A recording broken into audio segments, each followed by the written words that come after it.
You know that feeling when you're trying to describe someone, maybe a friend or a colleague, Mm. and you just can't quite find the right words. Like you want to say more than just, oh, they're nice. Yeah, but you feel a bit stuck. It's super common that Right. we all, instinctively want to capture what makes someone them, that unique mix. But the language, Mhm. sometimes it feels just out of reach. Exactly. That, And that's actually what we're diving into today. We've been going through this really interesting collection of material, hmm all focused on unlocking the power of, well, personality vocabulary in English. And our goal really is to pull out the key insights, the practical stuff from this material Oh, yeah. to help you describe people more naturally, Mhm. more expressively, and ultimately just sound more fluent when you're talking about people. Because the sources tackle those specific situations, don't they? Like, how do you talk about someone who's, say, quiet, but also really funny?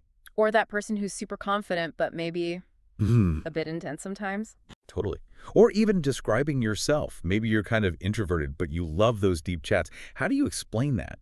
This material gives us the actual words for it. Yeah. And what really jumps out right from the start in these sources is the emphasis on why. Why finding the right words actually matters so much. It's way more than just like having a bigger vocabulary list, isn't it? Oh, totally. The material makes that really clear. It's not just about sounding smart. It's fundamental for, well, connection. Connection, how so? Well, think about it. How can you really connect with someone if you can't articulate what you, I don't know, appreciate about them or even just notice? Huh, that makes sense. Or telling a story about someone. If you only have nice or good, it falls flat. Exactly. Using more specific personality words lets you paint a much, much richer picture, makes the story engaging. Yeah. And what about describing yourself? That came up too. Definitely. In so many situations, right? Meeting new people, maybe interviews, being able to talk about your own personality clearly, honestly. It's incredibly powerful. It's not about putting yourself in a box. No, not labels, just effective communication. Because, like it or not, we're all describing personalities all the time. In just everyday chat. We are. So improving this vocabulary is really like sharpening a tool you're already using constantly. Okay, so if we accept it's important, where do we even start? There are so many traits. The material offered a kind of framework, right? Yeah, a really helpful one, actually. They introduced something called the Big Five. The big five. Yeah. Sounds a bit technical. It could sound that way, but honestly, the way it's presented is really straightforward. It's just a simple way psychologists often categorize personality traits. Think of it as a foundation. Okay, a foundation. So it helps organize things. Exactly. Before you even get bogged down in lists of words, it gives you these dimensions to consider. All right. So what are they? Well, first up is openness. Openness. What does that cover? It's about being, creative, curious, Hmm. receptive to new ideas, new experiences. The example they give is pretty clear. She's really open-minded and loves trying new things. Ah, okay. That adventurous side, maybe. Intellectual curiosity. Yeah, that kind of thing. Then the second one is conscientiousness. Conscientiousness. Okay. This is about being organized, responsible, dependable, someone you can rely on. The planners. Yeah, The ones who get stuff done. pretty much. The example was he's very reliable and always plans ahead. Got it. Okay, what's next? There's one I think most people know. Extroversion. That's the one. It's about how outgoing you are, how social. Do you draw energy from being around other people? Right. The example sentence was, she's super extroverted, always talking and laughing. Classic extrovert. And the material mentions introversion too, right? As the other end of that spectrum. Exactly. It exists on that same dimension, just the opposite end. It's not a separate sixth trait in this model, just part of the extroversion spectrum. Okay, so that's 3. What's number 4? Agreeableness. This is all about how kind someone is, warm, cooperative, are they easy to get along with? That seems pretty important for just daily life. The example is simple. He's such a nice guy, really easy to talk to, captures that warmth. Okay, and the last one, number 5. Is neuroticism. Now, this one relates to emotional sensitivity.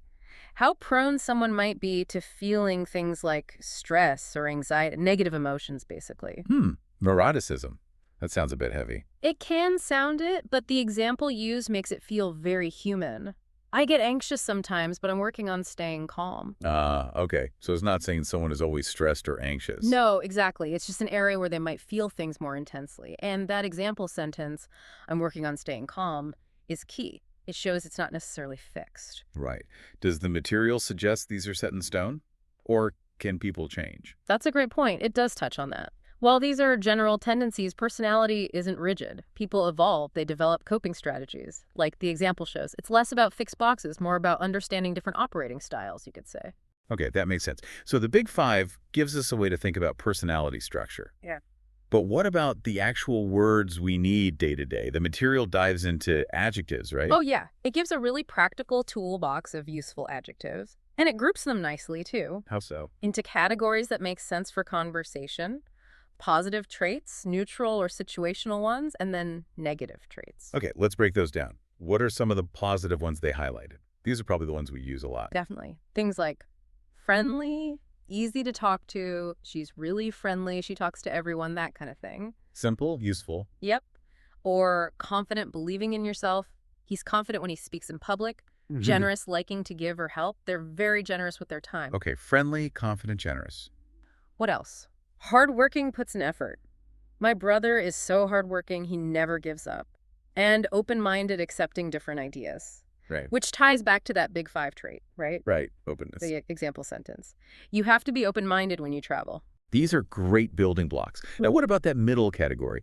The neutral or situational ones, the ones that aren't always good or bad?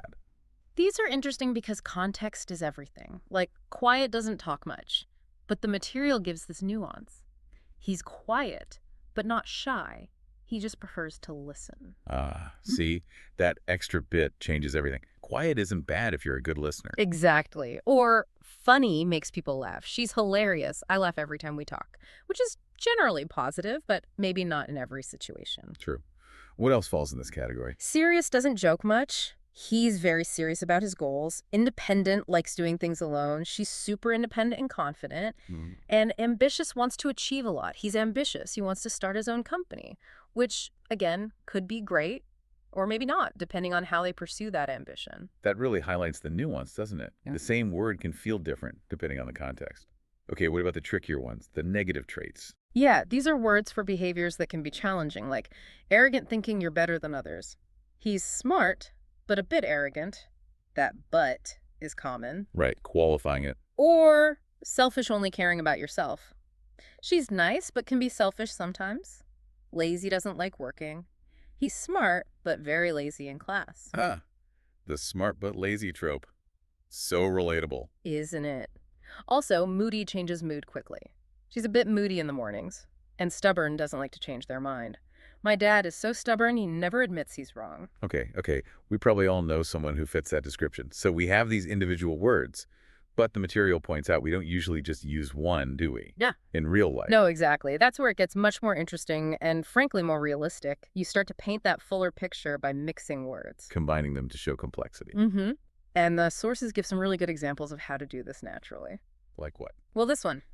My best friend is very outgoing and funny, but also really thoughtful. She always checks in on me when I'm feeling down. Oh, I like that. Using, but also to add another layer. Yeah. She's not just the fun, outgoing one.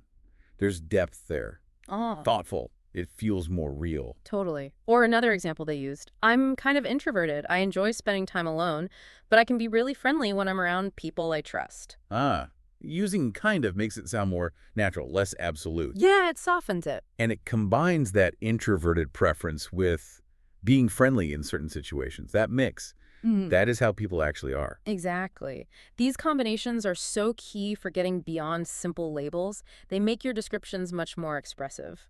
You know, thinking about describing people, it made me wonder about culture. Does how we describe personality change depending on where we are? The material actually mentioned this, didn't it, with British English examples? It did. That was a really interesting little section. It highlighted how culture definitely influences language habits around personality. How so for British English? Well, the material notes a tendency towards understatement and also using humor in descriptions, which can sometimes be a bit confusing if you're not used to it. Understatement and humor. Okay, give me some examples. What phrases did they mention? One classic is, he's a bit of a character. A bit of a character. What does that actually mean?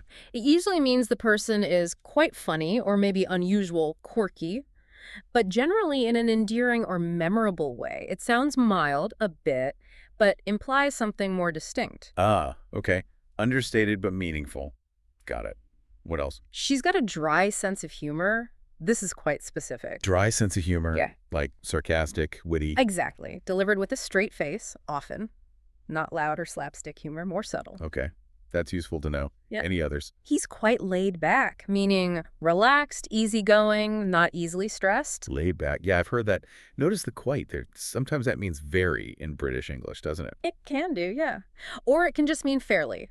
Context again. Other examples were things like, he's a lovely guy, which is just a very warm, positive description. Simple. Positive. Or she's a bit reserved, maybe similar to quiet, but perhaps suggesting a little shyness, and they're really down to earth. Down to earth means like humble, genuine. Exactly. Practical, not pretentious. Those are great examples. Good to be aware of if you're talking with British speakers or even just watching British TV shows. Adds another layer. For sure. It just shows how language reflects cultural nuances and how we observe and talk about people. Okay. So we've got the framework, the specific words, how to mix them, even some cultural flavor. That's a lot to take in. How do you actually make this stuff stick? How do you learn and practice it? The sources had tips for that too, right? Yep, some really practical strategies. One simple one is using opposites. Opposites, like thinking of generous and selfish together. Exactly. Or outgoing and shy, hardworking and lazy. Pairing them helps cement the meaning of both. Makes sense. What else? Another really good one, actively describe real people you know. Apply it immediately. Yes. Pick, say, 3 people, friends, family, whatever, and try to describe each using at least 3 adjectives you've learned. It forces you to actually use the words. Right. Takes it off the page and into your actual life. Good one. Anything else? Using TV shows or movies. Pick a character you know well Oh, I like that idea. and describe their personality using some of these new words. You've got loads of examples of their behavior right there on screen to back it up. That's clever. You have the context, the actions, the dialogue. Yeah. The material gave the example of Sherlock Holmes. You could say, he is extremely intelligent, but also a bit arrogant and impatient. See? Multiple traits again. Positive, maybe less positive. A complex character. That works. Okay, so we've unpacked the why, the thinking tools like the big 5, the actual words, combining them, cultural bits, and some solid ways to practice. Which means it's time for your deep dive challenge. Yes, this comes straight from the material we looked at. It's designed to get you using this stuff right away. All right, let's hear it. What's the challenge? Okay, here it is. Choose 3 people you know. Could be anyone, friends, family, colleagues. Your mission is to describe each person using at least 3 personality adjectives you've learned or thought about today. And this is important practice saying your descriptions out loud. Saying it out loud. Why is that bit so key? It just makes a massive difference for fluency. Getting the words out of your mouth makes them feel more natural, more available when you actually need them in a real conversation. Right. Gets them off the theoretical shelf and into active use. Did the material give examples of what that might sound like? It did. Like, my mom is really hardworking, generous, and very patient with everyone. Nice. 3 clear traits building a picture. Or, my friend Alex is super laid back, funny, but also a bit forgetful. Again, that mix feels very real. Simple, but effective. It's not about writing a novel on them. Exactly. Just finding those few key words that capture a sense of the person. Trying this challenge even just a couple of times can really help lock in this vocabulary. So let's wrap this up. What's the big takeaway here? Moving beyond just nice or okay, learning to describe personality with more precision. It's more than just words, isn't it? Oh, much more. It's really about gaining a fundamental tool for, well, navigating the social world. It helps you express yourself more accurately, sure, but also helps you understand people better. And build stronger connections because of that understanding. I think so, yeah. You can articulate why you enjoy someone's company, or admire their strength, or find their humor unique. You paint that richer, more accurate picture we talked about. It allows for that nuance, that complexity that makes people. Mm-hmm. Well, people. Interesting. Recognizing that complexity. Which brings us to a final thought, something to maybe mull over drawn from the material. Yeah, it's this. When you take the time, when you make the effort to find the right words for someone's personality, Are you only describing them? Or are you maybe also changing or at least refining the way you see and understand them too? Huh. That's a powerful thought. Does using more precise language to capture someone actually sharpen our own perception of them? Interesting. Something to definitely ponder as you try out that challenge.